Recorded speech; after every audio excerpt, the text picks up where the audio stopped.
We have one member that's kind of made a mistake, I guess. So it's going to be about 15 minutes before Zoom. So I'll just talk amongst yourself for a while.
Audio test. Testing for reverb.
We're going to call the McLean County Zoning Board to order.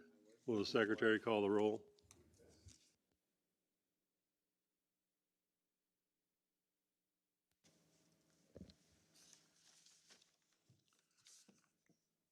Mary Beth Taylor, Brian Bangert, Here.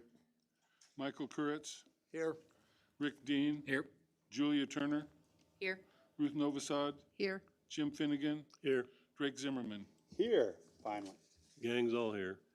We have a quorum. We can conduct business. This is a reconvening of case SU 2103.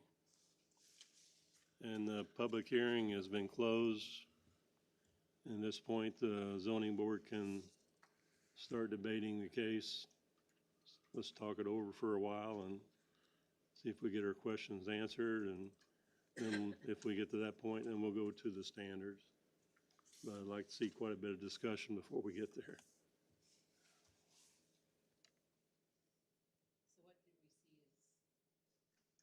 What do we see as the issues we need to discuss? I think that's, if we make a list of them, that way we can kind of know what relates to each other.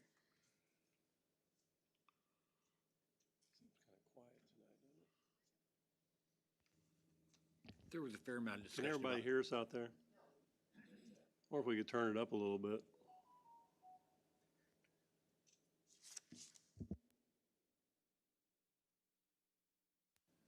That ain't better? Yeah. Okay. There was a fair amount of discussion about shadow flicker in our earlier discussions.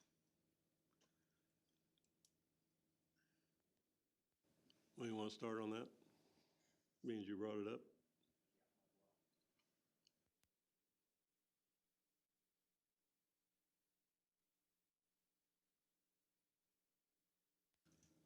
Is it 30 hours per annual that is that in our ordinance? No. That's just a suggested, what we've got now, is that, Julia, can you help me with that? That's just what the company has set forth as what they feel and what is a standard for them in other places that they work. But we do not have any guidelines for that.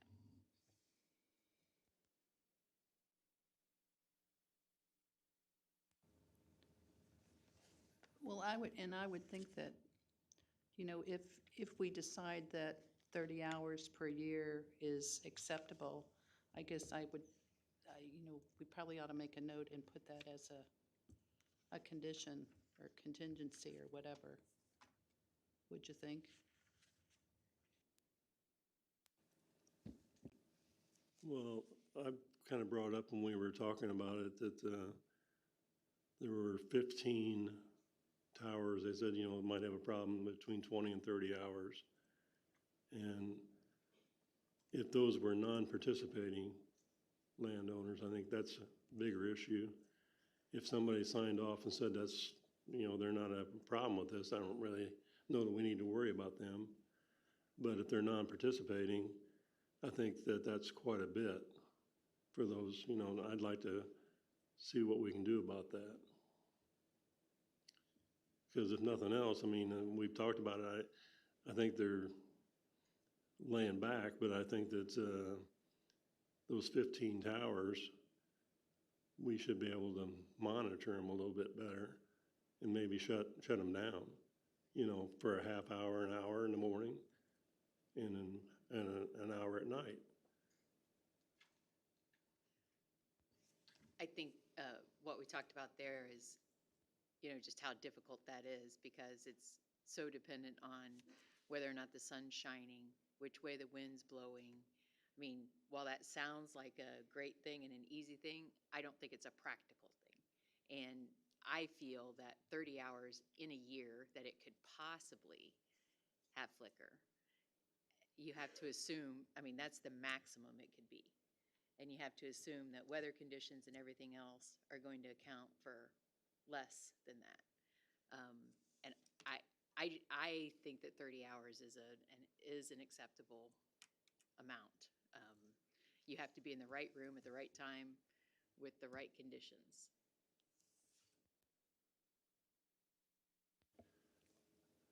Since we've had these discussions, I live right out there by White Oak Farm, so I've been back and forth, taking care of some issues and stuff, and spent quite a bit of time early in the morning and late in the evening and in the middle of the day going through that area and looking for shadow flicker. Now, out of probably 20 trips through there at various times a day, I've seen it one time is all I saw. And when you get looking at them and thinking about it, it's got how quickly the sun rises. It shortens itself up real fast to where those shadows aren't very long. Most of the time, I can't, like I said, one time I've seen the tall shadows from either the sunset or the sunrise. And that's when it looks to me like you're going to have the biggest issues is right at early sun and at dusk as it's starting to set, because it throws those big long shadows. And there's certain times of year that you get those long shadows that's going to be the nuisance part. But going down the road in a truck, I hardly noticed it. Now, I'll grant you, I'm not living there and sitting in one spot and having it happen to me every day, but I think if it's 30 hours max, I think I'm good with it. But in our ordinance, we don't have that. So I think what I'm hearing is that we should put that as a stipulation, as a cap. I think the company actually stipulated that they wouldn't be over that already, that they would not exceed that amount. Okay, we've got that in our, Well, they told us that. If we could put it in there too to maximize it or whatever, but only question I have is this, why do we keep getting complaints when we have these meetings? And that's the first thing that really they complain about, shadow flicker. It's gotta be somewhat real. I mean, I've seen it. I don't live in it. I've been around it. But I think if you're a non-participating landowner, that what are your rights? See, that's the whole thing. I mean, in any kind of thing we do, you gotta balance the rights of the company compared to who the homeowner is. And we're gonna have to allow for that a little bit. So maybe this kind of leads into one of the things I'm wondering if there's an appetite for. And maybe the real issue to help cut down on shadow flicker on non-participating residences is to look at, we have that these windmills have to be so far from any residence. But we don't talk about how many can be within a radius of that residence. And what, I'm looking at a few here, and some of these non-participating residents have 8 within a mile. 8 within a mile. And to me, I think that if we address, some of that, how many of them are so close, then it may cut down on the amount of shadow flicker and the chances of them being hit, both in the morning and in the evening type thing.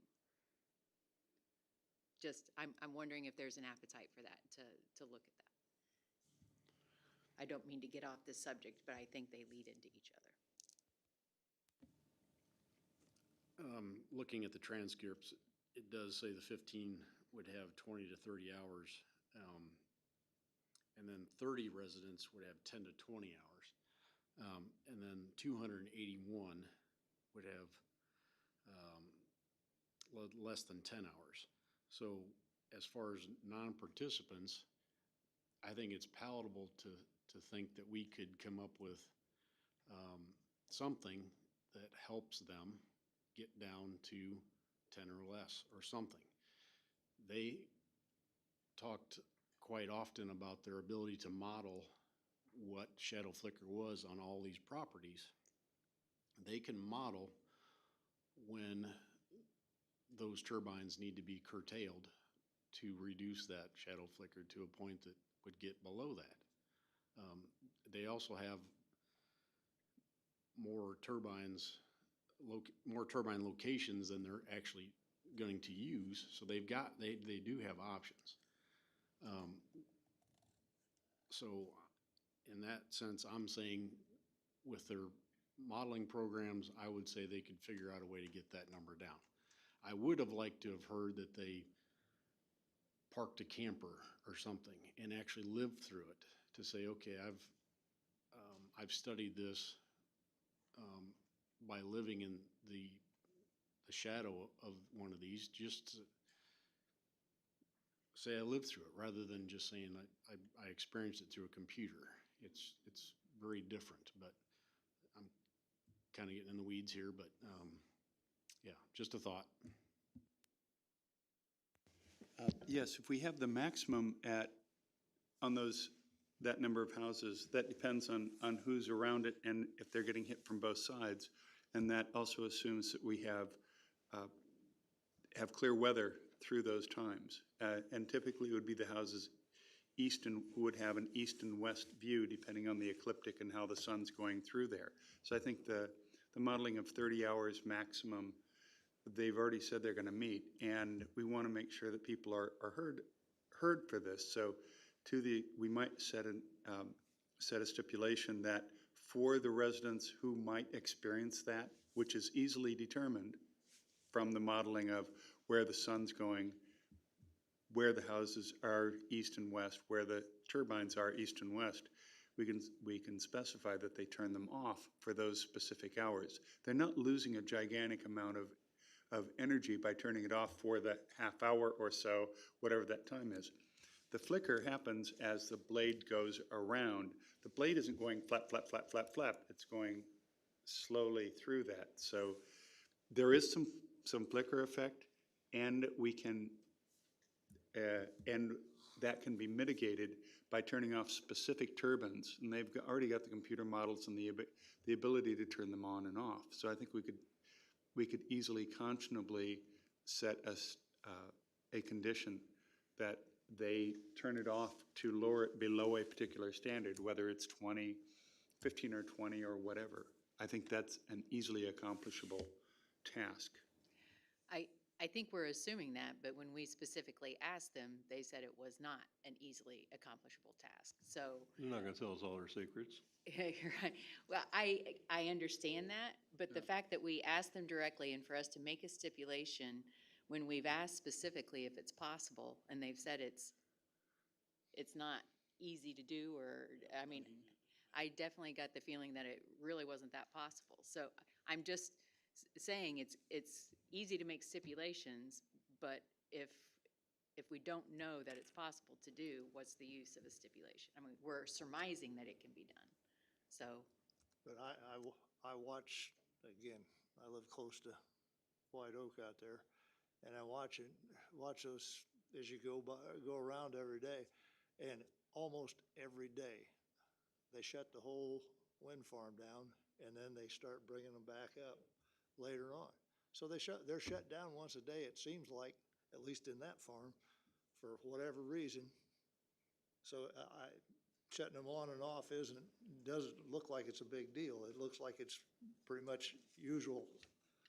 Well, you could do this in a couple different ways. I mean, you could just stipulate that the non-participating would have less than that.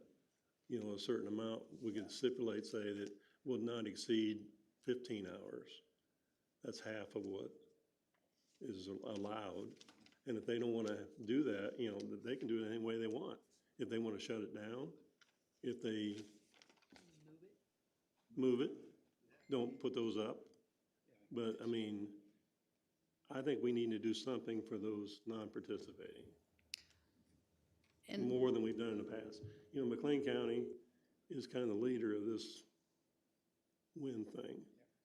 And if we need to be the leaders, let's do it right. well, the one question I have, no matter what, if it's 30 or 15 or whatever stipulation we put out there, how is this going to be enforced? And how is it going to be measured? And I think that was one of the concerns that was residents brought up, is that the responsibility's on them, and it's timely, it's, you know, it's technical.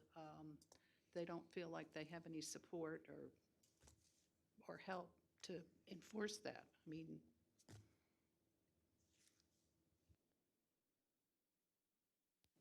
I don't have an answer for that. I don't either, but I'm not sure our zoning staff is capable of doing that job either. You know, it's, I had thought about it, and having come from the construction industry, I thought that a good answer was that there ought to be a project manager for this for the county.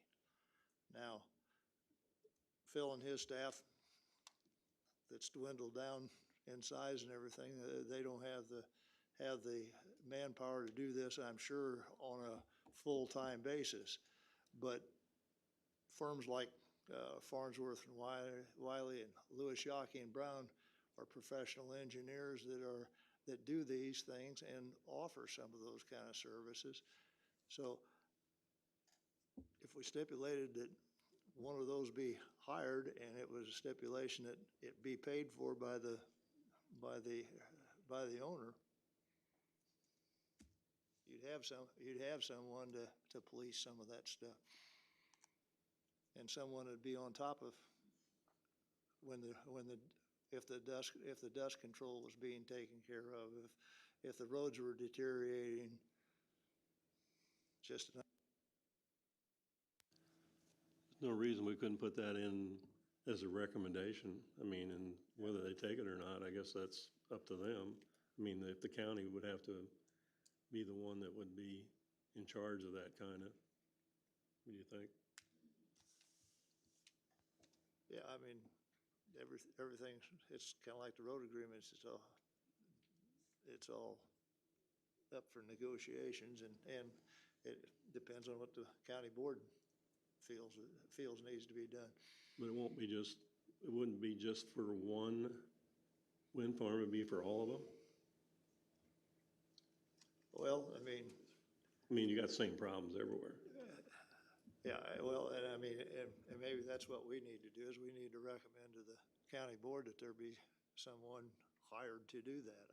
Maybe that's it, the answer too, but at least maybe you try it on this one and see if it does something, and then you can, if it works, then the county board can look at that and decide what they want to do.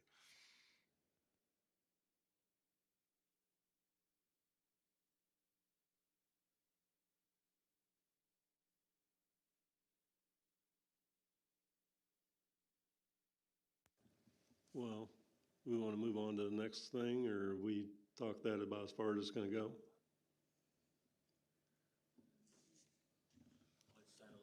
Yeah, I was gonna say, did we come to an agreement on what we're gonna do there? What is it? Well, I mean, yeah, let's do that before we move on. Yep. I liked your proposal. I think that if you want whether it's 15 or I'm just saying half of what they're Yeah. allowed for the non-participating. non-participating, you know. And let them work it out. Yep.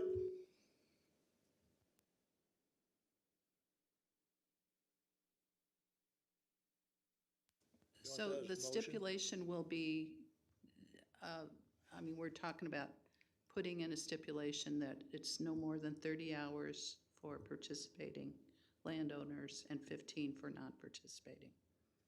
Is that correct? I'm all for setting some limits, but I think to go 50% less is a lot. And we don't know how possible that is. We have no idea how possible that is to have that out there. And 15 hours a year is, how many minutes a week? I don't know. I feel like we're putting a pretty heavy stipulation in there for something that I don't know. I know we hear about it a lot. I don't know. Well, 15 sounds like, the way I look at it is, I know we have some boisterous people that talk to us about this, and you know who they are. But there's got to be something to it, or else you wouldn't hear it. And so we need to get some credibility to that. And I don't think have done a good enough job. And let's do it this way, and then if it doesn't, the county board can change it, you know. why don't we take a moment and look down the list? They gave us data on how many of the houses, what they have, what each residence has as far as shadow flicker goes. And did you look at all those? What percentage are under 15 hours? So, per the transcript, there are 15 that are non-participating residents. That'll have 20 to 30 hours per year. 30 residents would be expected to get 10 to 20 hours per year, and 281 would have less than 10 hours per year. But are those participating or non? So the non-participating is at 15. The number of homes is 15. Yes. Okay, so that's very workable then. They can figure that out. Okay, I'm for that. It's good. I just wanted those numbers. I didn't know how many we were looking at. It's not our job to make it easy for them, you know. I think that sometimes we hear numbers that probably are to their benefit. Yes, part of that, that's assuming, I think those stats were done with the 84 turbines. If they're all in there, with some placement, the non-participating who actually receive flicker at the 20 to 30 hours per year level might be much smaller than that. And that also assumes pretty clear weather. I don't remember what provisions they had for weather. They took the average, I remember now. They took the average. Okay, thanks. So it might be fewer than, it's 15 to start with, and it's probably gonna be less than that. Because they could place with their placement. Do you want a motion? No, let's keep talking here for a second. I was kind of with Julie there for a while. I maybe 15 is too radical. Let's just go back to 20 is kind of what I'm thinking. No. Don't be so tough on them. But we're trying to protect the people too. So if the group is good with 15, Julia backed up on it. She said 15 was all right. Didn't she? I think 20 is better. I mean, we've got a situation where they can curtail it during migratory bird season. They have ways of doing that. They can curtail it to knock it back a few minutes here and there over a course of a year to get down to that 15. Okay, 60% is 18 hours. Kind of split the difference.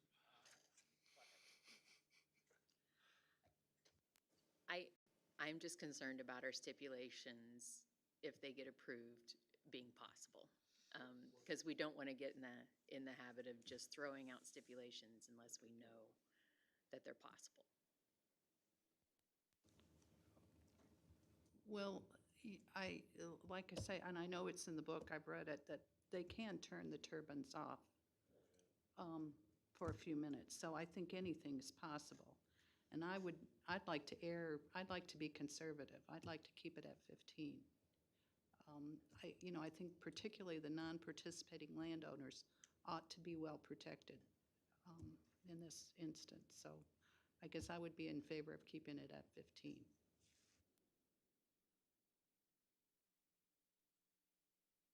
It sounds like we have a consensus.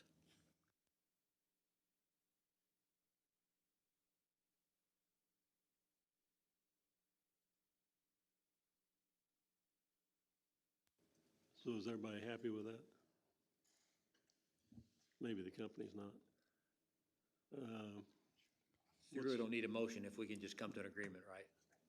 We'll put that in a stipulation as long as we know where we're gonna put in it. Okay, yep. There were one thing that question was asked, should we have an independent consultants rather than the companies?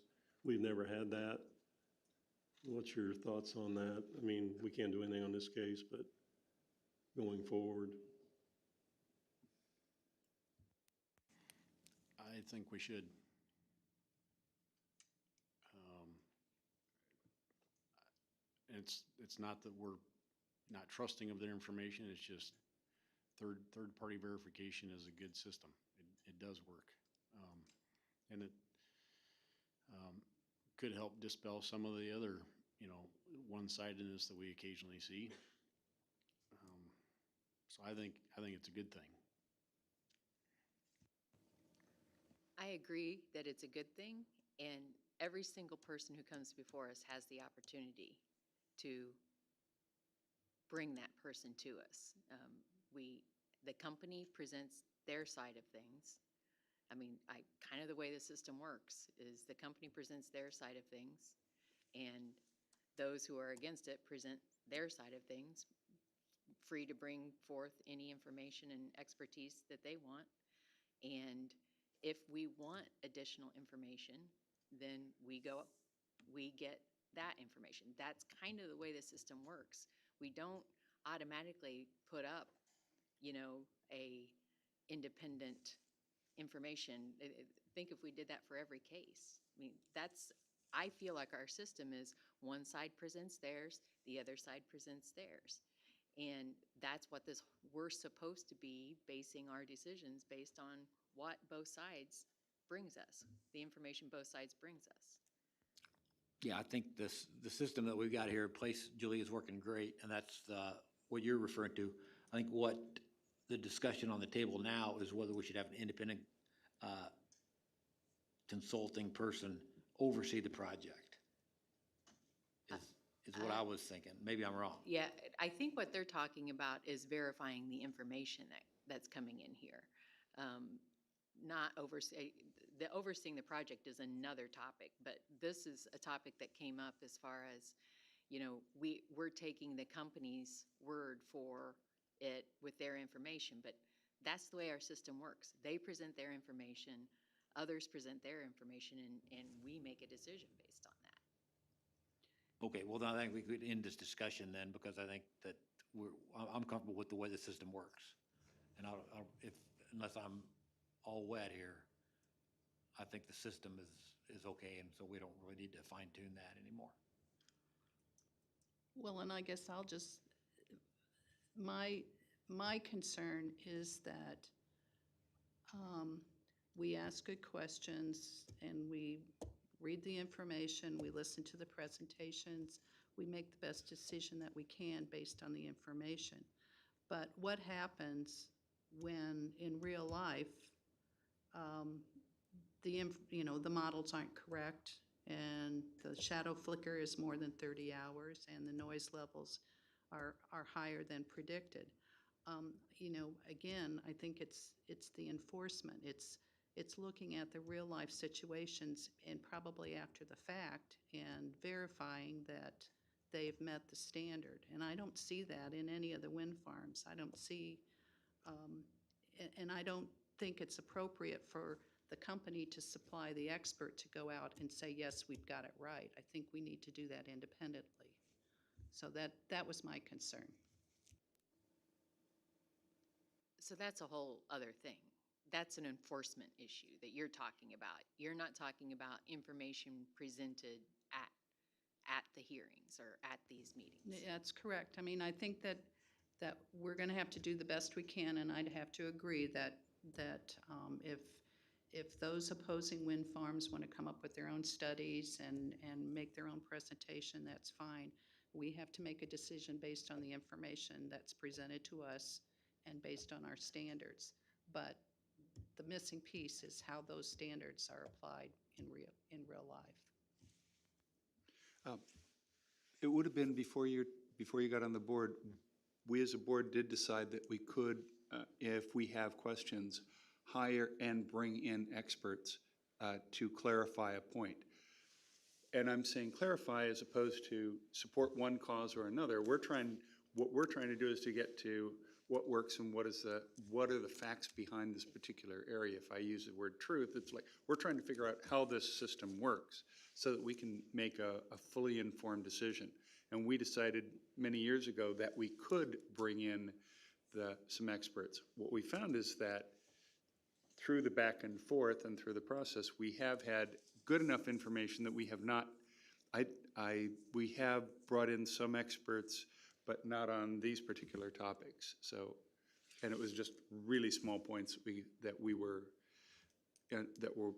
considering. So we may, as a board, bring it in on that part of the process. Enforcement's another story. Okay, I just thought we ought to cover that, because it was a question that was asked, and maybe we need to see how the process worked. I don't know which is the best way, because it puts all the burden on the opposition, basically, to hire people to preserve what they already have.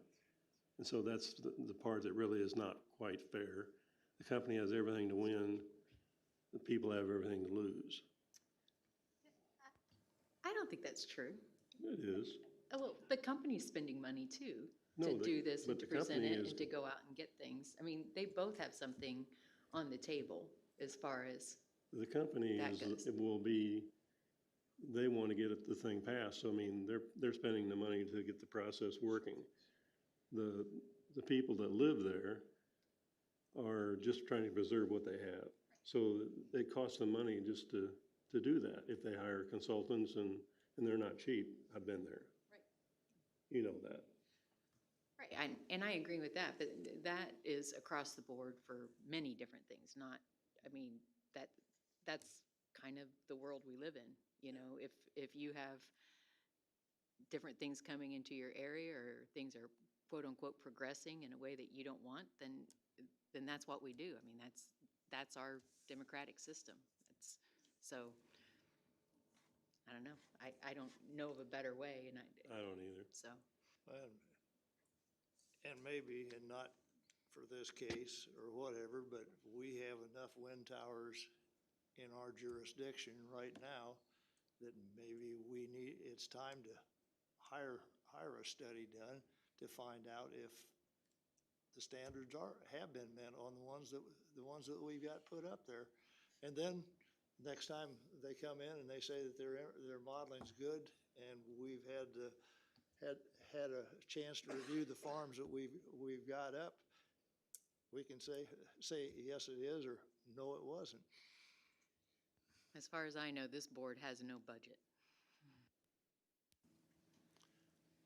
Anybody else have, I got a couple more questions. I go through mine, or if somebody else has some, I just got some I'll throw out. They're just discussions.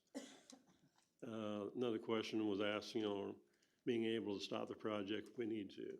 And I think that we heard that they've already got that.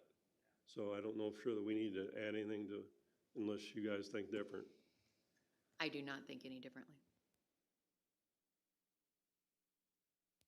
I'm having trouble picturing why you would want to do that, because of a dust issue or something like that. Is that what you're thinking, Jim? Because it's dirty? Well, Yeah. it could be anything. I mean, but if the company doesn't comply with their terms of their permit, then the county needs to have the ability to shut the project down. And it sounds like they've already have that. But, maybe it's never been enforced, and how do you enforce it? I guess that's one of the biggest issues, who's in charge of enforcement. Are you awake? Yeah. Well, have we had problems We that can't- severe we can't- with this? We can't bring that in, but We can't I ask. don't remember that with wind farms. So I think, go ahead. And it came up because of the dust and the bridge issue and the road conditions and all of that. And when you're living in the middle of that, you would like to see things stopped. Right, you like to shut it down. Right. But it's not the residents' decision, it's the county's position. It's their job to do that, so I think I'm not about to tell them how to do their job, Yeah. as far as that goes. Well, the next thing I got is the road agreement process, and it sounds like it's in flux right now, but I think it is getting improved, in my opinion. And but it has to be improved. Because if you don't do something, you're gonna have the same problems you got before. You can't think you're gonna get a different outcome if you don't change something. You know, and it's been, it's my belief that the road commissioners, be it county or be it the township, that's in their level of authority. All we have the power that I see to do is say that it has to, before you get the permit, the road agreements have to be in place. As far as the stipulations and the enforcement of those, it looks to me like the road commissioners are the ones that need to enforce those. That's their responsibilities. And the residents have the power to vote them out if they don't like the job they're doing. You know, if they're not doing a good job, yeah, yeah. Well, but they can still do it. Okay, I think the road commissioners do have the authority to do what they need to do. I think what Jim's suggesting here, and maybe we ought to be looking at, should the road agreement be in place before we get to this point, is the question. And why wouldn't it be? You know, it should be, it could be a done deal, you would think. So what's the advantage of that?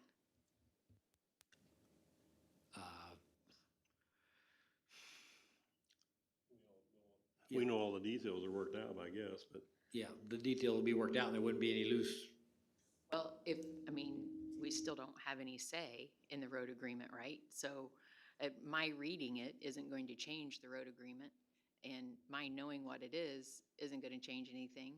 If they've reached the agreement already, why does it matter if it's done before it gets to this point or not? If we have a stipulation saying they have to have an agreement, but we don't have any say in what the agreement is, I don't feel a need for it to be done before it gets, I'm just wondering what the advantage is. As long as the permit isn't issued until the agreement's in place, I think that's what we do.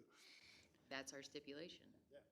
And my only concern would be that, you know, I think of Bellflower Township and West Township, and I've never met the township road commissioners.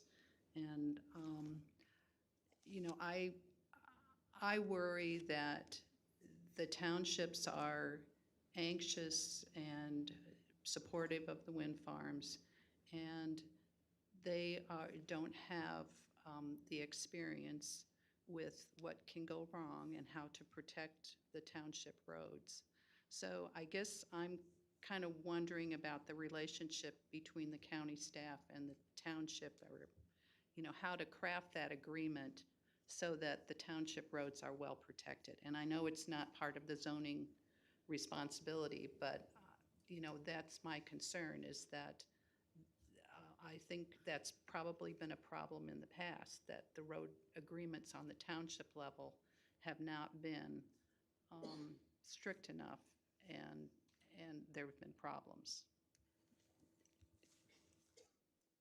I would think almost the county has to approve those, right? I mean, does the county road department have to approve the township? They're all on their own, but they're there for reference. I mean, the town, any of them who have come in here say they work with the county people, you know, as a reference point. I haven't had any of them come in and say, well, you know, we never talked to the county about this stuff. That was my understanding, that the county engineer works very closely with and dictates kind of what happens in the townships. I'm not sure I would go to dictates, but especially in McLean County, we have several road commissioners, several townships who have road commissioners who've worked with wind farms, and they know each other, they know how to work with each other. They've been encouraged actively by different people to go talk with the state's attorneys for consultation, and with, more importantly, with the county engineers. So if they're not talking with each other, it's not for want of knowing that the others are out there, or that kind of experience. This is not just a one-off the first time that's ever happened. There are half a dozen road commissioners out there who can offer that input, and the county's there to help. So I think they know where to get the help. So then why, if the agreements are in place, then why have we had dust problems and bridge issues and gravel issues? And why have we had all the problems that we've had in the past? I mean, what needs to happen to avoid those situations in It's the, back to in the future? enforcement. Yeah, Well, it sounds to me like that they're trying to hone this thing down, do a better job. They've got, everybody's involved. Nobody likes to get phone calls. You know, I don't think county board members want phone calls. I don't think that Phil Dick wants phone calls. But, so they're trying to make this thing a little better. I think we need to get out of their way. But I would say one thing, we ought to stipulate that they get this thing resolved up there before they get a permit down here. You know, they don't get a permit until this issue is taken care of with the road commissioner out there, oh, you mean the White Oak or right, whatever they call it. okay, The previous one that there's an issue with. I would agree with that. I'm okay with that. That there be no outstanding issues on prior projects. No outstanding road issues on prior projects. Is that what you're saying? I don't think we can do that. I think those are legal issues.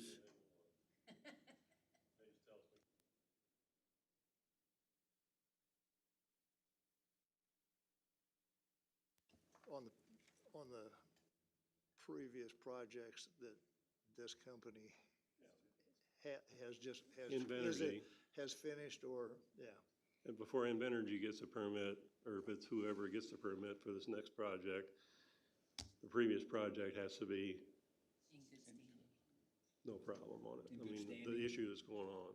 Well, what's the ownership status? Help me out. Does Invenergy own? Okay. Yeah. Okay. And there's the phrase, and successors in interest. So if company A has a project and they've got problems, and then they sell it to somebody else, then company A comes in and starts up another project, sorry, Okay. it's still a problem.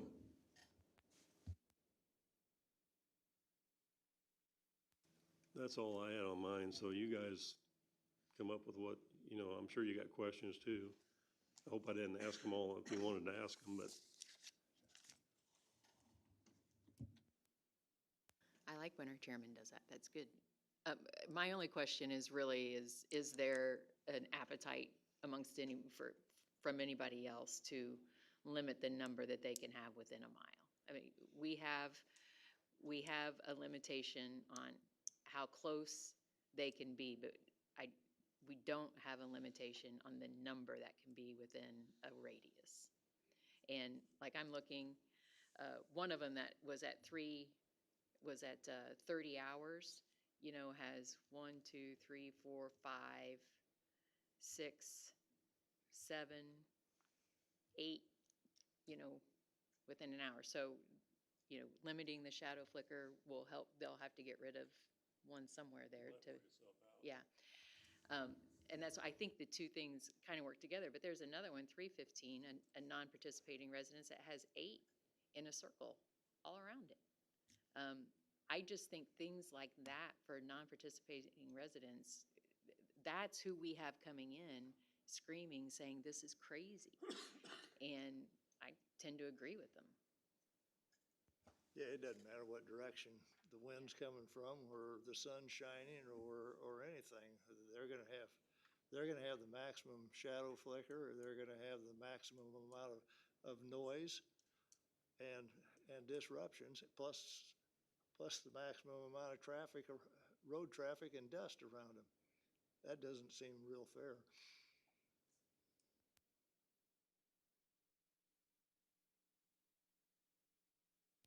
Julia, do you have a recommendation for how many or? Because I think that's a great idea. Fewer than 8. Yeah. But no, I don't. I don't. And, you know, I'm the first to say I don't live amongst if you don't like them, one's too many.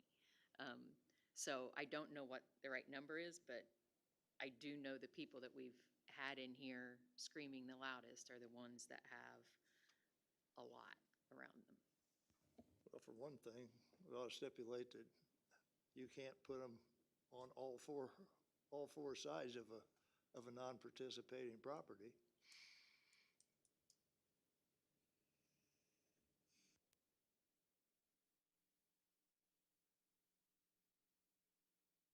Yeah, I would tend to say, no more than 4 or 5 within a mile would be my feeling. But again, this is a stab in the dark, this is no better than the numbers before, but it's, that, what are other people's thoughts on limiting that? Is it?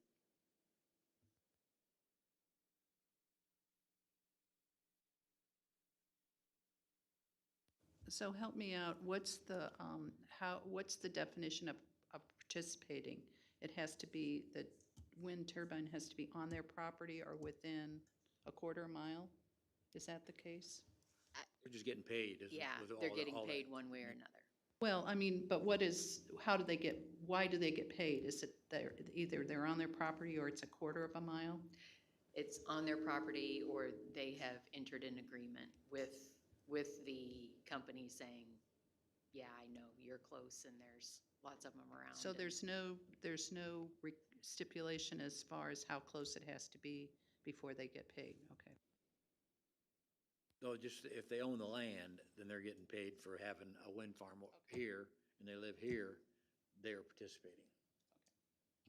Well, plus the ones that have to give right-of-way for the electrical, or for the wiring and roads and services to get to the turbine. So sometimes they have to go across people's property that will not have a turbine, but they have to sign an agreement to get that right-of-way to go across their property with utilities.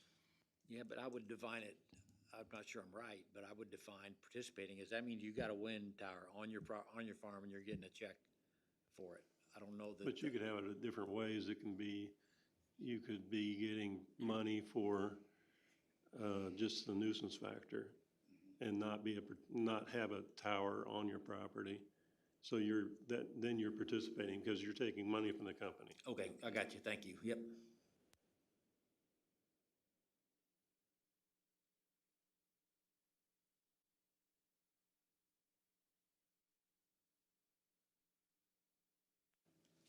I almost think that by limiting it to 15 hours, we eliminate some of those towers.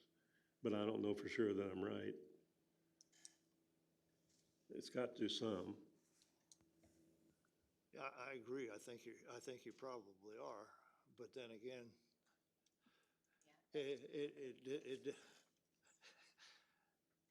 you gotta feel like Custer at the Little Bighorn if you got 8 of them babies all around your house.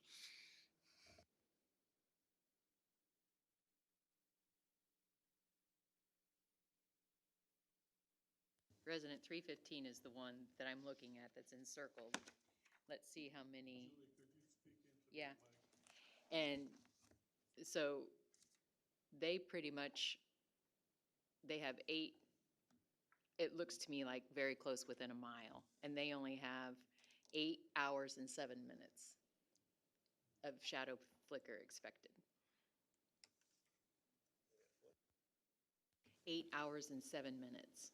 Now, 319 has 30 hours, which is close, obviously, because their numbers are close. It has to do with east and west. Yes, it does. The positioning. So The if you have angle. north and south of your place, you could have several on the north to the south of you and have very, very few hours of shadow. The shadow flicker, but the noise you're still gonna have doesn't matter what direction it is, because the wind's gonna blow this way, all 4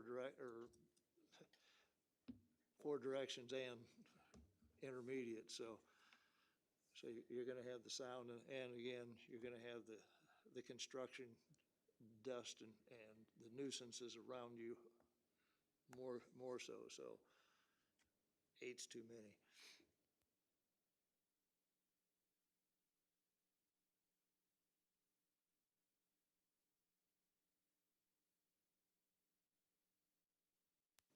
And like I said, I'm not looking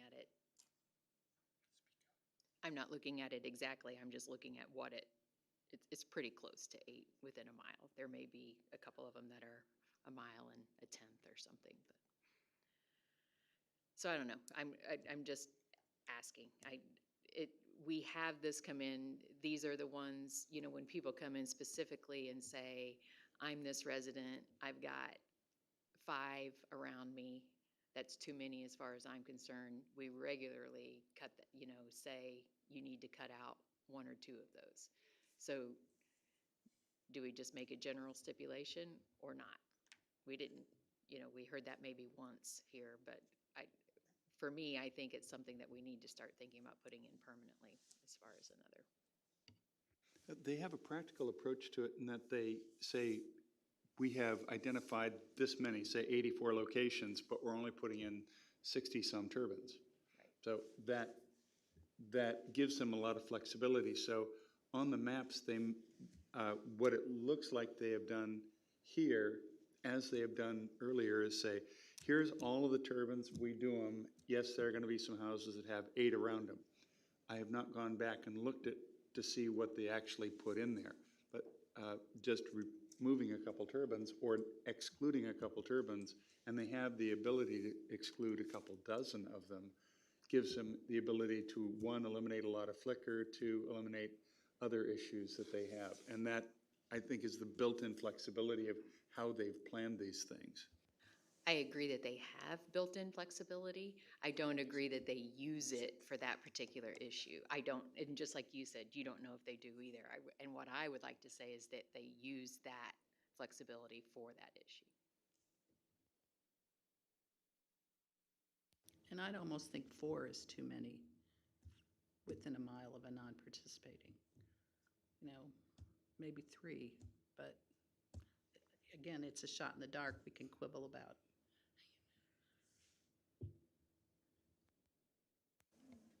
I think I agree with Jim, though, that, and what Drake said with that flexibility, if we go ahead and limit it to that 15 hours, they're gonna have to take some of them out, plain and simple. So they're gonna, and you know, there's gonna be some that got put back in that didn't do, or that weren't gonna make the grade before, but to take their place.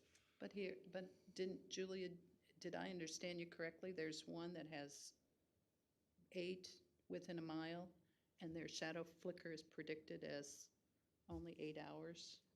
So. According to the tables Yeah, that are in yeah, our yeah, application, yeah, correct? yeah. So I think we do need a stipulation.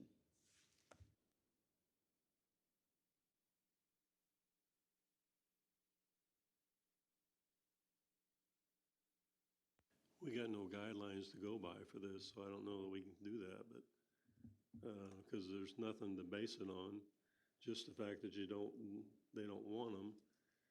You know, we need to make it harder for them to put them around non-participants. I mean, some guidelines, but nothing's coming to me at the moment. How is that different than shadow flicker?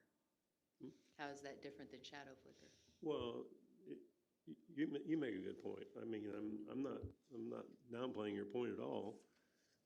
And I guess I just threw a number out for shadow flicker. I just thought half was, I was trying to, and my thought with the shadow flicker was that would eliminate some of them around the non-participants. But you come up with that and that doesn't hold water. I feel, and I guess my point is, I think we need to decide on one or the other of those. That we need to decide, is the main issue the shadow flicker, or is it simply that they have more than 3 or 4 around their house? And go with one of those, not both of them, because I think both of them could make it too restrictive. So that's just my whole point. I feel that the number of towers around their house is a bigger issue than whether or not they have 30 hours of shadow flicker in a year. I guess I'd kind of I'd like to see both stipulations, just so that there is a situation where, you know, as you say, there could be 8 towers, but 8 hours of shadow flicker. And I think their non-participating residents would be best protected with both stipulations. I think it, so I'll speak to the concentrations. So I think we don't want to have, we may not want to permit towers across the entire area. And where we have them, if we can organize them in a way, which may mean concentrating them.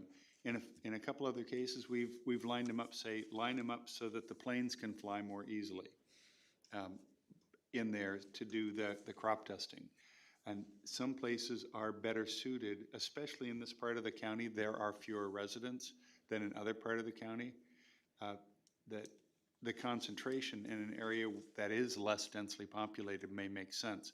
So I agree that I think they're separate issues, and it may make sense in certain circumstances to allow the wind turbines to be concentrated, say 8 within a mile, which sounds like a lot, but for an area that is less populated, that might be a more acceptable way to do it. And so I think I don't want to lock ourselves in on a rule that would say no more than X number of turbines within a given mile. Within a given project, yeah, we could do that. I'm not saying within a mile, I'm saying within a mile of a non-participating residence. So it's taking what you say into consideration. If it's out in the middle of nowhere and there's no one around, I don't care how many they have in a mile. It's how close are they, yeah. Well, it seems like what we're talking about pertains to standard number 2. The purpose, special use will not be interested in use and enjoyment of the property in the immediate vicinity for purposes already permitted or substantially diminished property values in the immediate area. I don't know, is that it's kind of what we're looking at? We're going to talk to And maybe standard. we don't make a general statement. Maybe we specifically say, like we have another, in other times where we specifically stipulate that, hey, you have resident 315 that has 8 of them around it. You know, cut that around 315 down and not make a broad stroke stipulation on this. Do we have the tools to do that? Oh, we do that all the time. Yeah, we've done that on a regular basis, where we go specifically, like, it's probably what we do more often than the broader, because the others are kind of become part of a. I'm not following you, Julie. I don't remember doing that at this, Oh, yeah. this setting. Oh, yeah. We did it in Lexington on a couple of different ones. As a matter of fact, one of them On testified stipulations, that as I a didn't even, stipulation? I think Tim Jolly testified. I didn't ask for you to remove any of them around me, but you guys did. Yeah. Okay, no, I remember that, but I was thinking we put that in as a stipulation. Yep. Okay.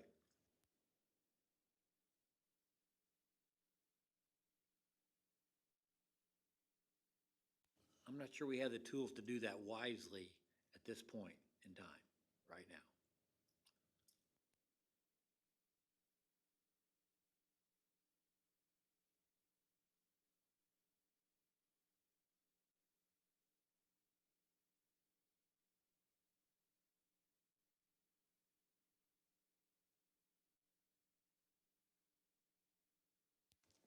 We did have one person, resident 414, talk to us about how many were around her. She testified that there were, can't remember how many she said. It goes through 2 different maps here. And typically that's when we've made the stipulation, when that particular resident has come before us and said they don't like that. Was that T42? That was the Tower 42, but it's resident 414.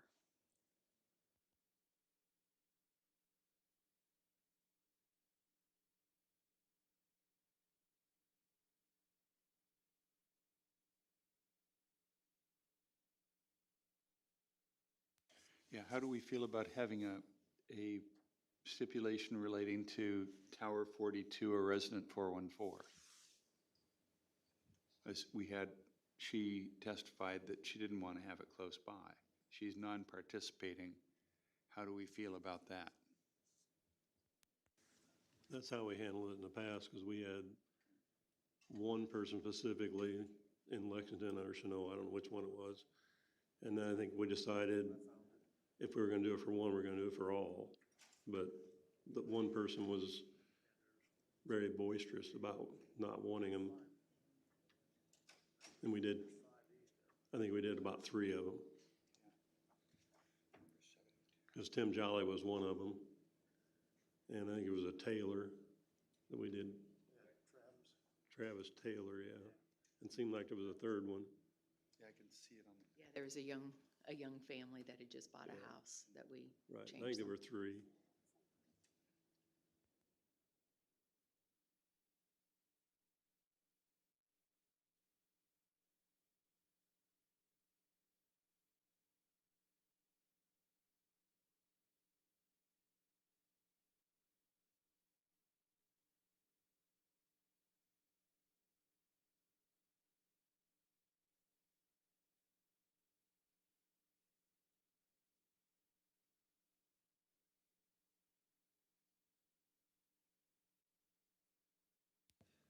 They've got one that's dead east of them, and the rest of them are sort of north and south.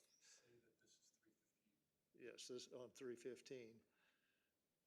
Again, that's, they only get the 8 hours of flicker, but when you've got,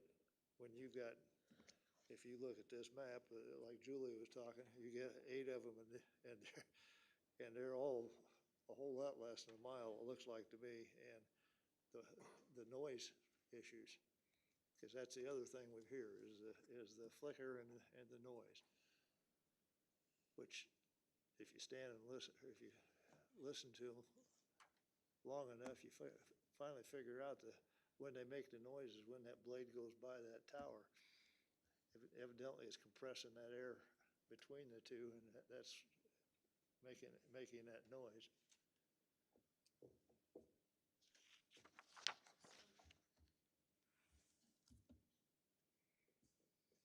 Was the individual lot owner, resident 414, say again, she had how many towers? 414 has 1, 2, 3, 4, 5, 6 to the east, it looks like probably within 5 for sure within a mile, and 1 to the west within a mile.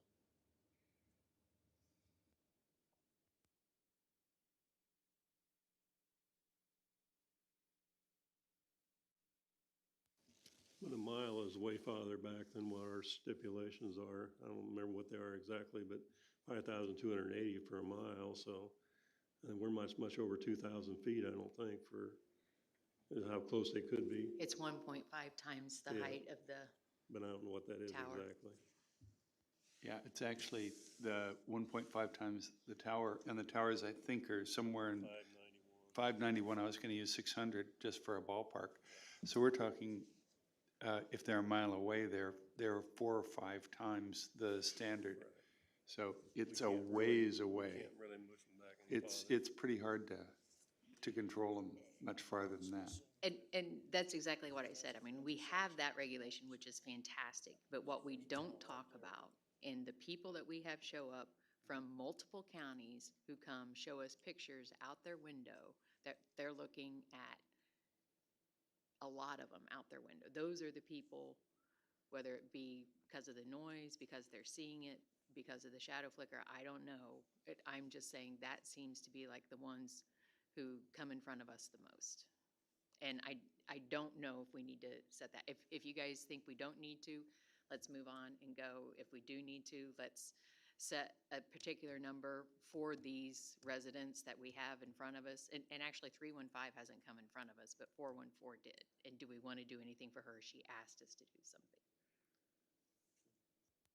So she wouldn't qualify, she would qualify if we limited that you can only have 4 towers within a 1-mile radius, she would qualify. And she also has 16 minutes and 8 seconds of shadow flicker predicted, so they would have to do something there anyway. 15 hours. I mean, hours, sorry.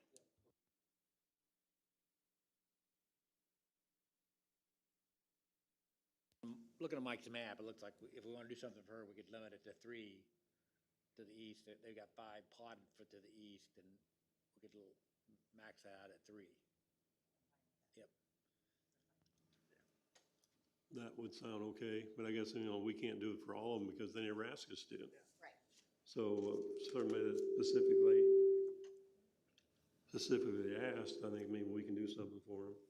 Yeah, and that's what I'm suggesting that we do for 414, to limit the 3 in the area due east of her home. That's where they're concentrated. Why don't we put that in our notes then? Somebody's, I think Mr. Kurtz is keeping track. He's gonna make a motion sometime tonight, probably.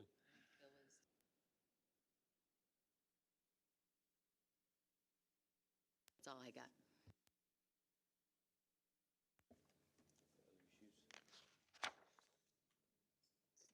315 didn't ask, but that's enough, you know. That seems pretty obvious to me. That one right there. And there's the residence. I forget, is 315 participating or non-participating? None. None, yeah, None. so I thought, none. If they got the yellow house, they're non-participating. If they get blue, they're participating.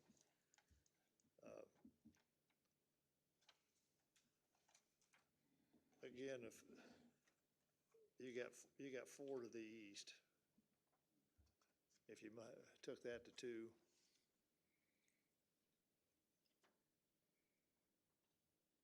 but that one doesn't have a lot of flicker, but but noise-wise, it, We're assuming. yeah, well, that's what this one is the noise receptor map, so. Oh. That you've been looking at. And Does that mean you wanna include that one too?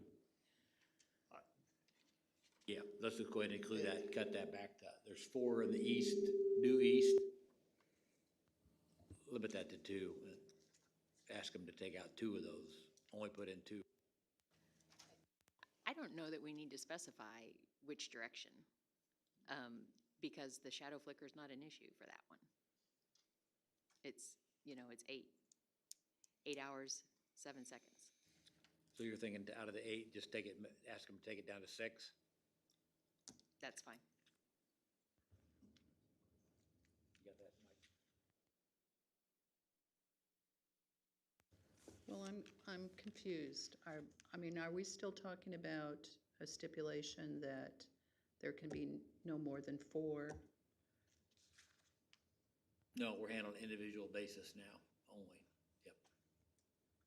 I think we need a general stipulation, both in terms of shadow flicker and the number of towers within a mile of a non-participating. but wouldn't that be a change to the code and something that we'd need to sit down and study and come up with a good number that we could all agree on? Well, we're doing or the same something? thing here, just piecemeal. I mean, I just think it needs to be flat out for everyone. I not disagreeing, I'm just saying that it's gonna take a change to the building code to do that. We can't enact that tonight here to change the code. All we can do is stipulations for this farm. Yeah, for this farm, I think we need 2 stipulations. One, that for non-participating residents, you can have no more than 15 hours of shadow flicker per year. And for non-participating landowners, you can have no more than 4 wind turbines within a 1-mile radius.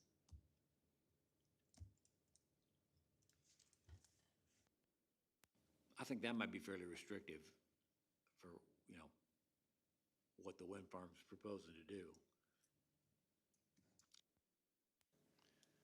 You got any idea how many that would be? How many would be eliminated if we did that? No. It'd take a lot of studying to figure that out, I think. A lot of looking and,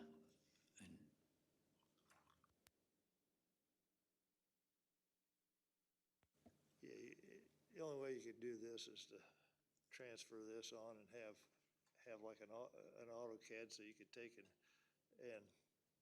put a 1 mile circle on it and start counting, you know. We don't have the capabilities to do that this evening, that's for certain. And I agree with that, and I tend to agree with you, Ruth. I'm not sure this is the time that we can do it, but I think as the towers get higher, I think there are additional things like this that we need to start thinking about. And what we can do now is definitely address the people who've come before us and the obvious ones.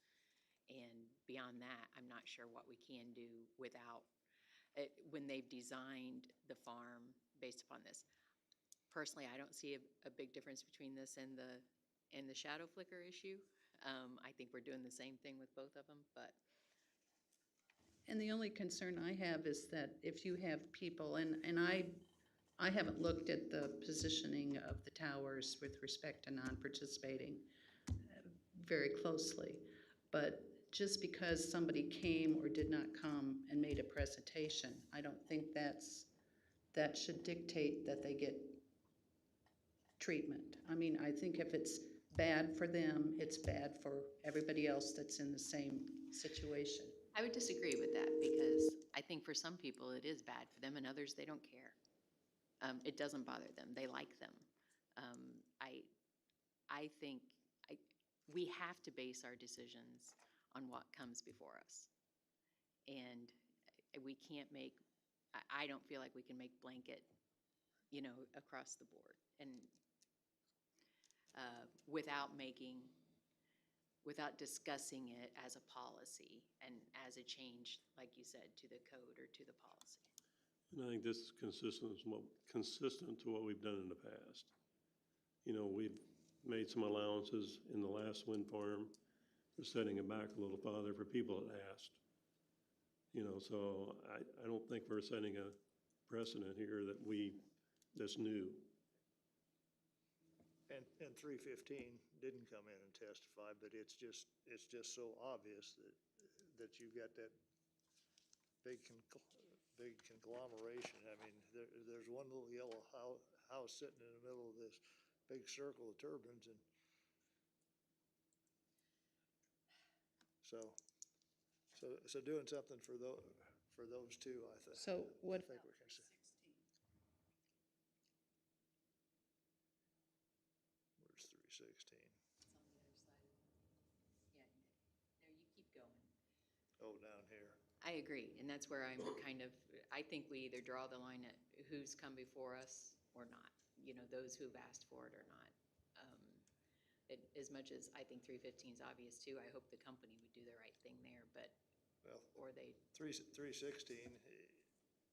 they're close, but they've got one to the east and two to the west, and the others are north and south. And so shadow flicker, I don't know what their number is, but I don't.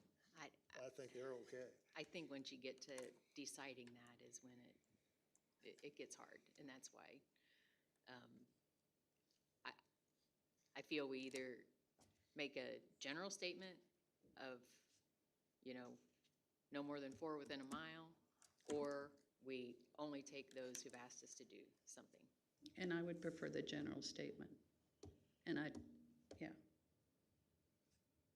I mean, I think that's the only fair thing to do. You're making the assumption that these people have chosen because they haven't come, they're accepting it. And I guess I'm not quite there yet. And I think they deserve our protection as well as someone who's come before us.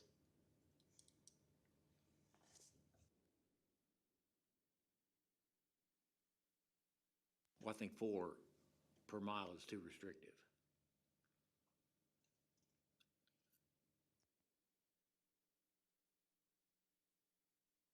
And if we want to, and this opens a can of worms, but if we want to kind of postpone this, I mean, are we under any kind of deadline to approve this? Can we, come up with a reasonable number? I mean, here again, we don't know what's acceptable shadow flicker time and what's not, and we're kind of guessing with the number of turbines. I mean, this is a pretty big decision that we're kind of making with maybe not as much information as we need. So is there something we can do to get that information?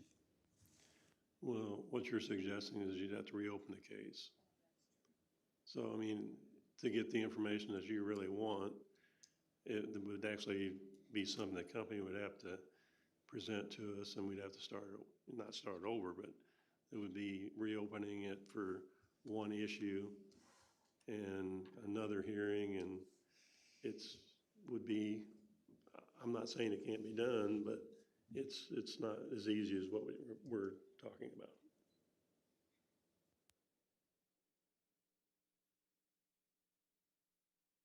I mean, what are the company's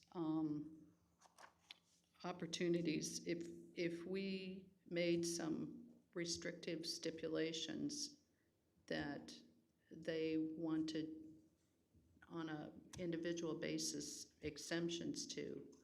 I mean, what would the process be? They would have to come before us and ask for a variance? A variance on our stipulation? But I don't think that would be fair to the company at this point, because they presented this application with the rules that were in place at the time. And so to ask them to do that, I think it would set us up for problems that we don't want.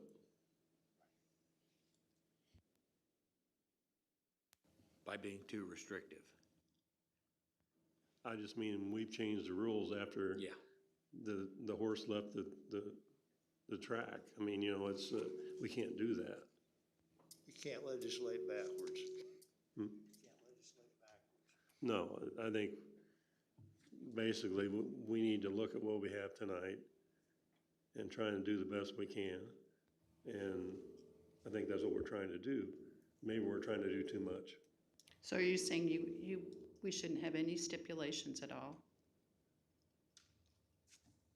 No. On shadow flicker or anything? No, he's not saying that at all, Ruth.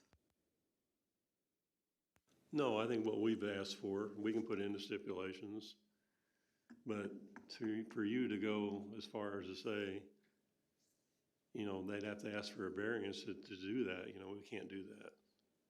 Because we don't have that rule. And I hope I'm saying it right. I hear what you're saying, but my argument would be that the shadow flicker is essentially doing the same thing. The shadow flicker stipulation is essentially doing the same thing. And I think that if we want to stipulate for specific residences, we have precedent for that.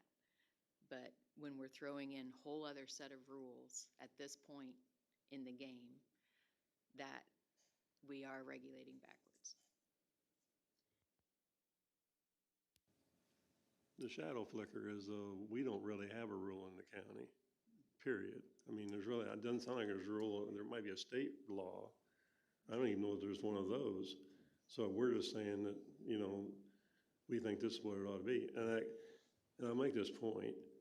We're going to make this recommendation to the county board. If they decide they want to change something, they tell us what to do all the time.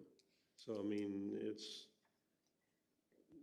we're going to do the best we can, but it's up to them to approve. We're just making a recommendation. I agree, but it is a rule. You are creating a rule by saying you can't have any more. You're creating a rule that we don't have anywhere by putting a stipulation in about shadow flicker. It's a rule. But the 30 hours was their recommendation. Right, so we're going from absolutely no rule to Well, we didn't- half of what we're they've nego- said we're they nego- do. We're negotiating on their recommendation. Or we're saying we don't agree with their recommendation. And here again, they've said they're going to abide by this, but if we don't make it a stipulation, then I don't think we have any way of enforcing it. That's a good point.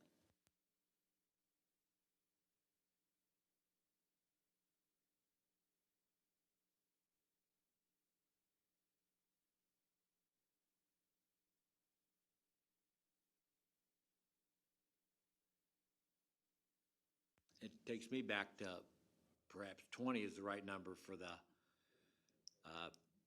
so that we're not overly restrictive. Yep. So 20 flicker is what I'm hearing. Do I hear 18 from Michael Kurtz?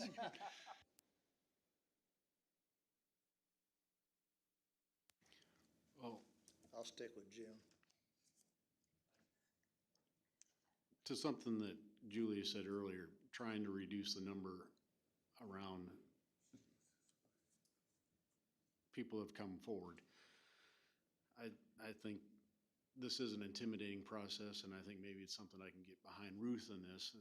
We're not hearing from everybody, and now we don't have any proof of this, but this is an intimidating process for some to come in and voice their opinion about this, and not sure what there could be of, if any, ramifications for that. But, you know, just thinking about your comment about the number of 8 around a non-participating,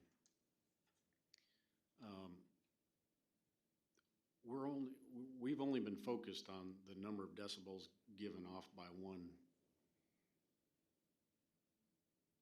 tower. And when you've got 8 around a house, I mean, so I'm back to poor analogy time. You're at a family reunion and you're talking with one person, you're both talking at 40 decibel. Now, the rest of the family shows up, everybody's talking at 40 decibel. Now you've got a noisy room. So there's amplification here. And so I don't know how we do this, but it's to the point of the number around non-participating. They do have options. I mean, that's their math. I think they've got ways of figuring this out. And there is something to be said about the shadow flicker for the people that have been through it. But, Now keep in mind, it's not like they're ignoring what you've talked about, the cumulative effect of all of that. They have on this map that I'm looking at, they have their 41 decibel band at 1,000 hertz drawn, and this is outside of those limits and all of that stuff. I mean, I'm not saying anything's been misrepresented at all by what they've put out there and what they've said their standard is and what it meets all of that. So this would be above and beyond, you know, what we've said and what we've asked them to do. We're not, I don't in any way want it to sound like I feel like this doesn't fall within all the guidelines it's supposed to that we've already set forth. So. It's been pointed out to me that that we're talking about flicker, that in the concluding opinion by staff, it was staff recommending that no residents shall be affected by over 30 hours of shadow flicker per year. So a lot of what we're talking about is how many residents and which residents participating versus non-participating. And a lot of this discussion has been around item number 5 of the staff recommendation. So we heard more testimony, and so I'm up for putting in some restriction, whether it's 18 or 20 or 15 for non-participating residents. That's perfectly all right.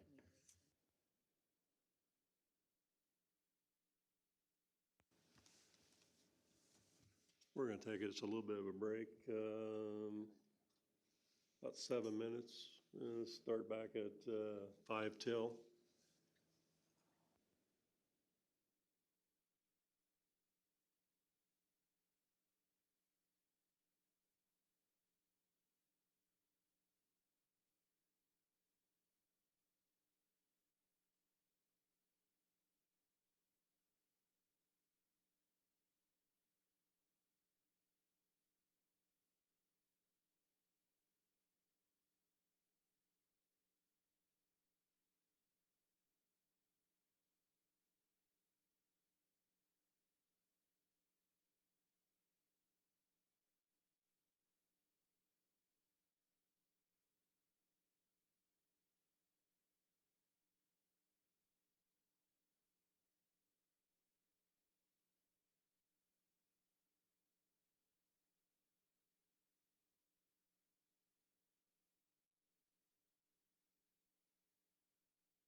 We're gonna bring the county board back to order, county zoning board.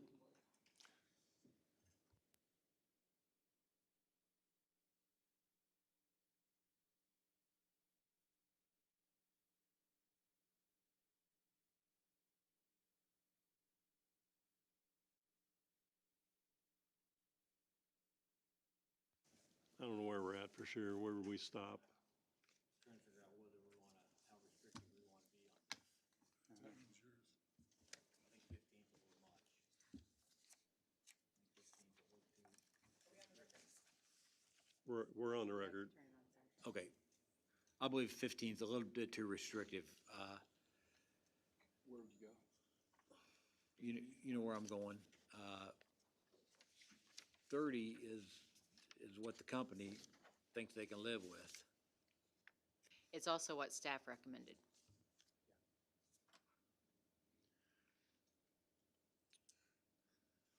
Seems like we're going backwards here now. Yeah, no, that's what I'm thinking too. I think 15's a little too restrictive.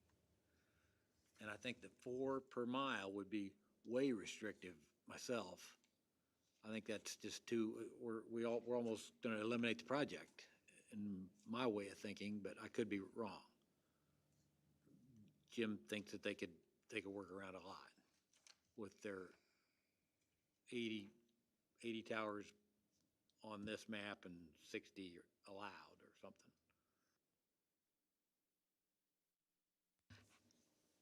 What if, I don't know, what if we made a recommendation or stipulation that when they have a choice of taking down, that they prioritize taking into consideration how many towers are around a non-participating resident? You know, as they look at which ones are we going to take down? I don't know. I'm just Not throwing put different up. ideas out there. Yeah.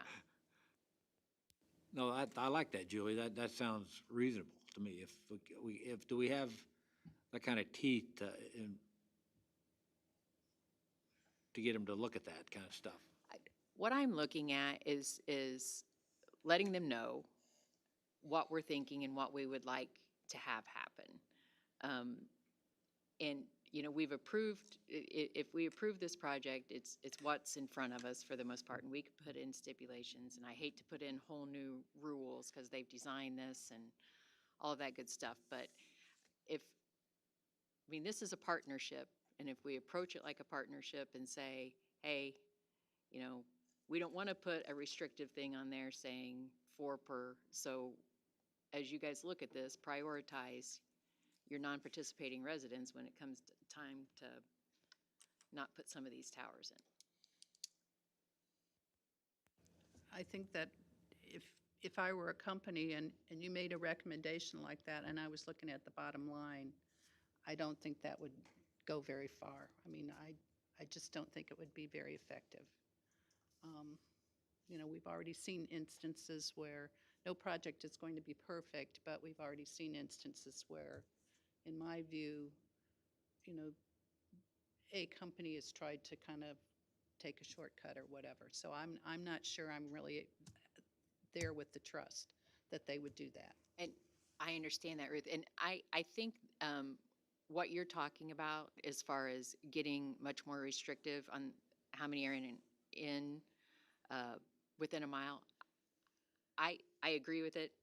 You know, I agree with that. But I see their point in that it really needs to be, if we're going to do it, we need to have a text amendment in our, you know, we need to work through that and have it there before they're designing a project and before they're doing it, to know if it's even a feasible project with those types of restrictions in there. I think with something that restrictive, but we don't know. We don't know how restrictive that is.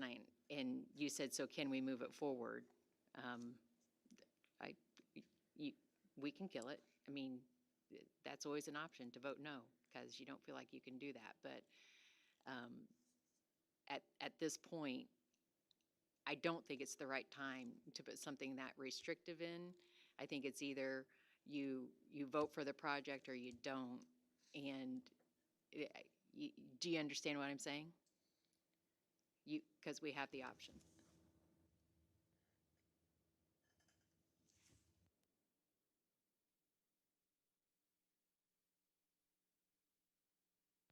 Yeah, let's wordsmith what she's suggested there and try to get it.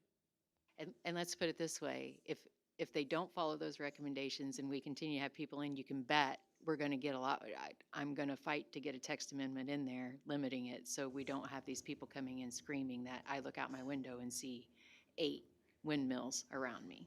And the only thing is that, you know, that doesn't do a whole lot of good to the people that it's impacted adversely in this particular project. So, you know, we said it before earlier this evening, I think we need to get this right. And whatever that means, you know, we need to take the time to get it right.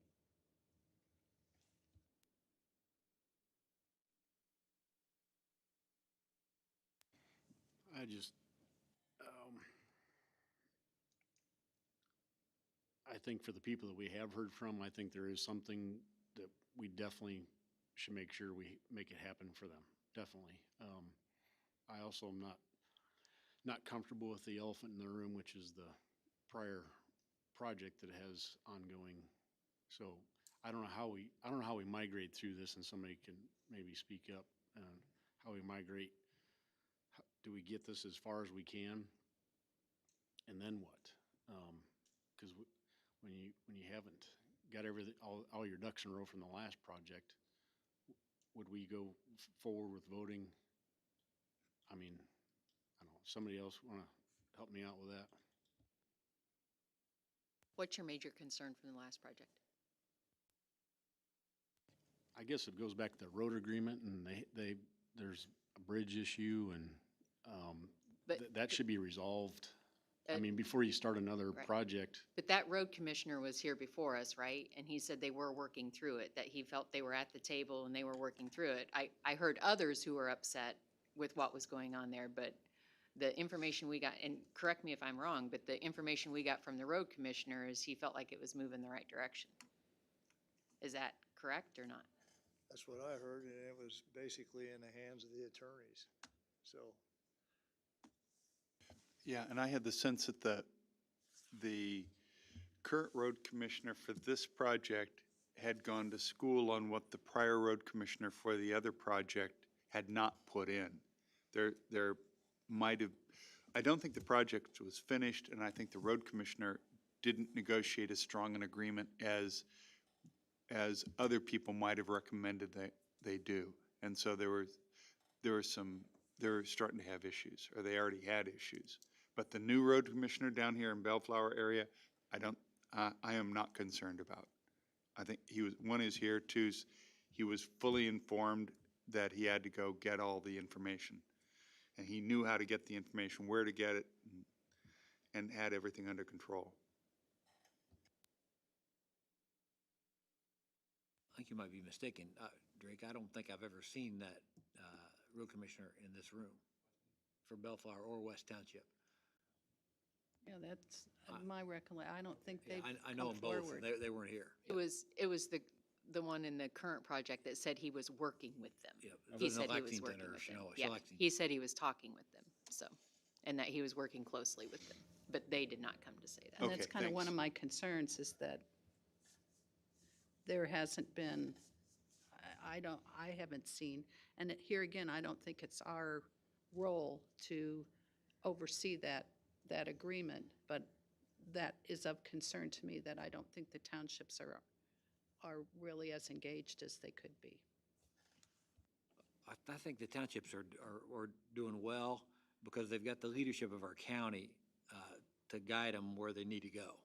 So it's the way I have viewed it for a long time. I think in the past, I think Bob Lenz has been the attorney for a lot of the townships, and he's been kind of under the weather. And I think they had a new lawyer that maybe just didn't know exactly what was going on the last time, is kind of what I heard. I mean, but I just feel that that is out of our jurisdiction. out of our jurisdiction. We put But I the think that's- stipulation in that they have to have the agreements, and we can't I mean, think as that's much all as, we as can much do. as I agree. some county I board agree. members may want us to, and others may want us to, we put in what we want to have done, and then we step back. You know, I don't want to get But I dragged think, down in I that. think we can stipulate that before they get a permit for this one, the last one has to be finished. Yeah, and as far as, there was a lot of issues about the dust and all that, but it seems to me that that's really part of the road agreement and not, But don't you think they're gonna get on top of it this time? I would hope so.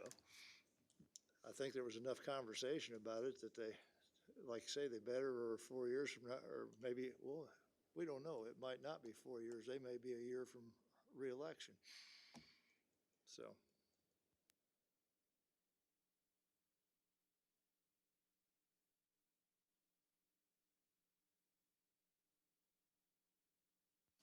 So is there any other major concerns we need to talk about?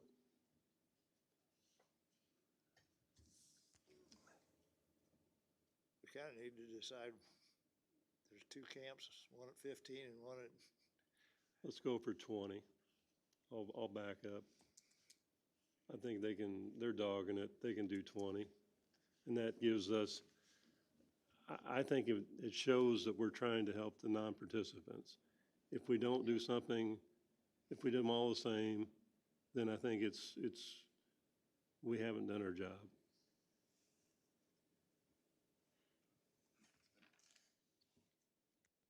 And we've got the two residents that we're talking about, that Mike's got notes on.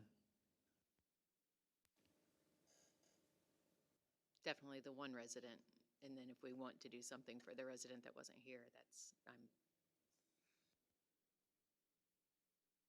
Okay, well, let's decide. We want to do both or just the one that was present? So which was the non-present, non-participating, just for my, 315. yeah, I definitely think we should do something for both of them.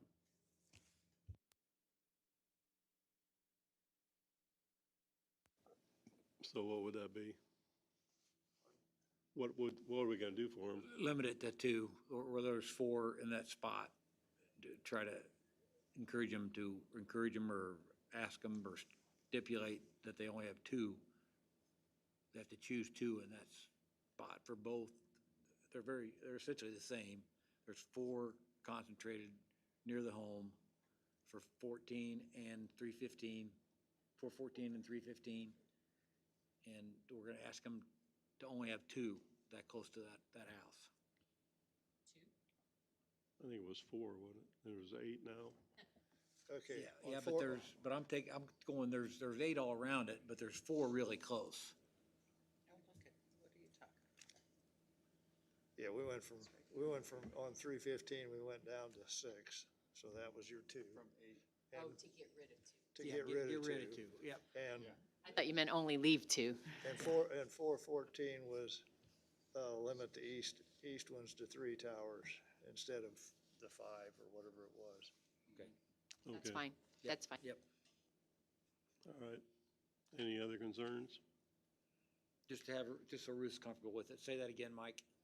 On 316.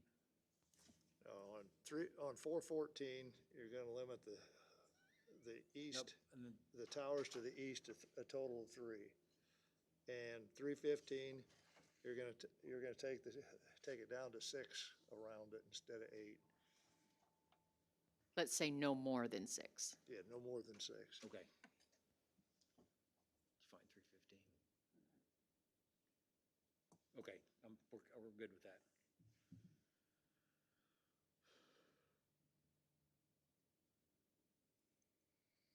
Is 6 within a mile or what? Within a mile, right? Within a mile. And how many, the other one, how many within a mile? Well, the other one was, 414 was,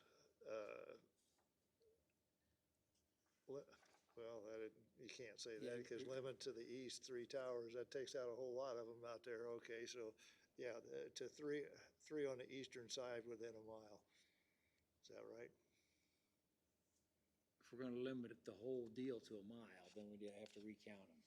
You know, we'll have to, there was 8, and so we're taking it down to 5. Where'd that 414 go? Right here. Okay, there were 1, 2, 3, 4, 5. There were 5, and we're saying take 2 away from them also. Yep. Two on the east side. There's 5 within a mile east of them. So they need to take that down to 3 within a mile east of them. Is that clear enough?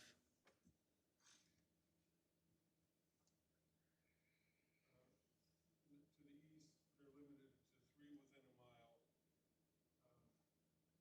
And on 315, there's no more than 6 within a mile. Yep. Yeah. Yep. They can choose whatever direction. So 315 and say that again about 315. Could you repeat the 315 and 316? No, 315 and 414.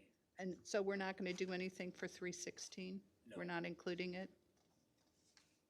No, I thought we just said we were. no, 315 and 414 are the two that we're talking about.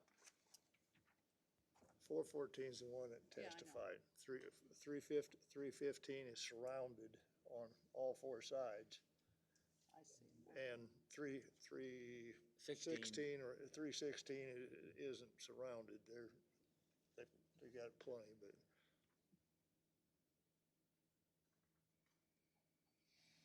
Well, I think we're down to the point where we're gonna go to the standards. Yep. Why don't you turn your mic off there, Rick? Thanks, yep. I'm gonna read the standards, so we got them read in, and then you guys can say if it meets it or not.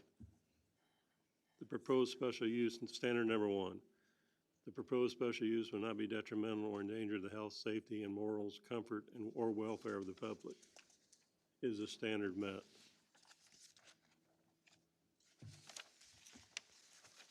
Yes.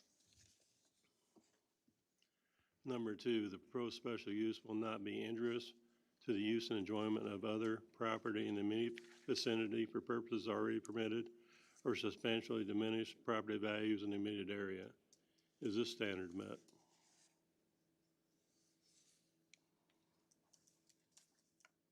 Yes.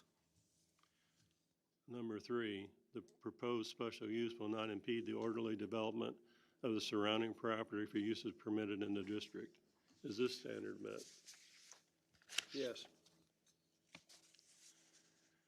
Adequate utilities, access roads, drainage, and/or necessary facilities have been or will be provided. Is that standard met? Yes. Adequate measures have been or will be taken to provide ingress or egress as designated or to minimize traffic congestion in the public streets. Is that standard met? Yes. Number 6, the established maintenance and operation of the special use will be in conformance with the intent of the district in which the special use is proposed to be located. Is that standard met? Yes. Number 7, the proposed special use in all other respects conforms to the applicable regulations of the agricultural district. Is that standard met? yes. All right, I think we're ready for a motion with stipulations. You're gonna go through the concluding opinion, or? We need to go through that. Do you recommend these stipulations? I think we can just say we recommend all stipulations of the county, and then you're gonna add yours to it. Okay. Well, technically, we're changing 5. I would suggest making a motion to amend and then vote on that with all of the new stipulations that you're changing, and then do a vote on the whole thing after that. That So sounds we good. need to read this, what we want to change them to. Well, I think it's clear, because you talked about it enough, that everyone has a consensus. I would just suggest having a motion to amend with the new stipulations that you're adding or changing, second, vote, and then vote on the permit itself, on the case. There, we've been told. I move that we amend the staff's concluding opinion and their stipulations to change, number 5 to 20 hours of flicker for non-participating or non-participants. And that we add that the issues from the previous project be resolved before the permit is issued. And that residents 414, the towers within a mile of the east side of that residence be limited to no more than 3. I said within a mile. And residents 315, that the number of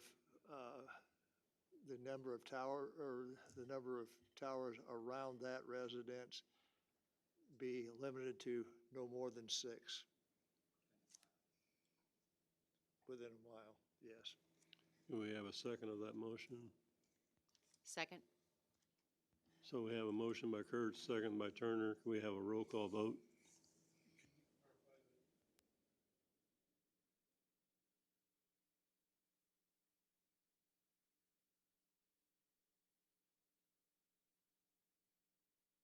I think it's basically down to a road situation.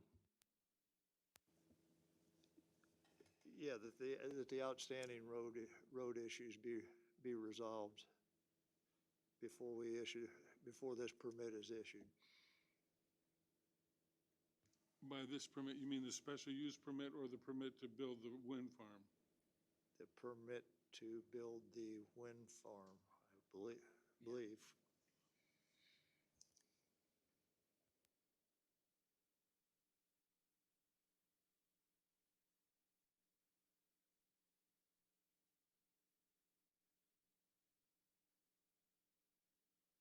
I'm comfortable with that. I think it should fly.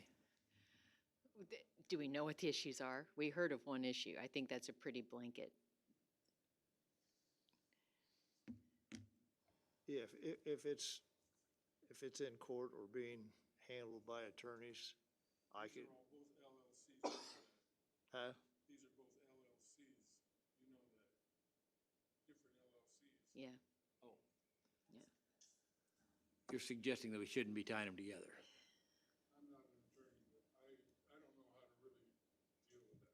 Yeah. We did hear from that road commissioner that it is being negotiated out with the attorneys. So I'm fine leaving that one. I would be fine Yeah, To- if you're comfortable, to get rid of that one. yeah, we'll drop that. Take that Be out. fine. They'll let the attorneys fight that out and not include it in our deal. Yeah. Yeah, but that's a legal deal. What's the issue that you say they're both LLCs? I don't, Phil?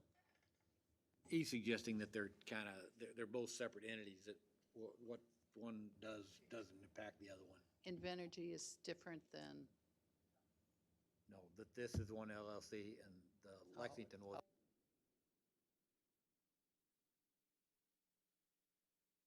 It's some legal maneuvering. So just to be clear, we've dropped that, if that's okay with the chairman. Okay.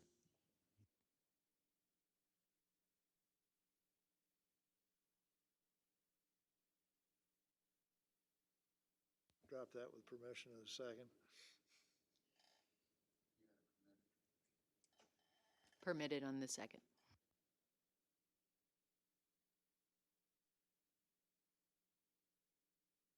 We're voting on the amendment to the stipulations, not the whole thing. Bangert, Yes. Kurtz, Yes. Dean, Yes. Turner, Yes. Novosad, yes. Finnegan, Yes, Zimmerman. Yes. motion carried. Now I think we can make a motion for the whole enchilada. Who made the motion on that? Kurtz and Turner. I'd like to recommend approval of the county board for SU 2103, 20, with stipulations. That, I'll second. So we have a motion by Dean, a second by Kurtz. Could we have a roll call vote?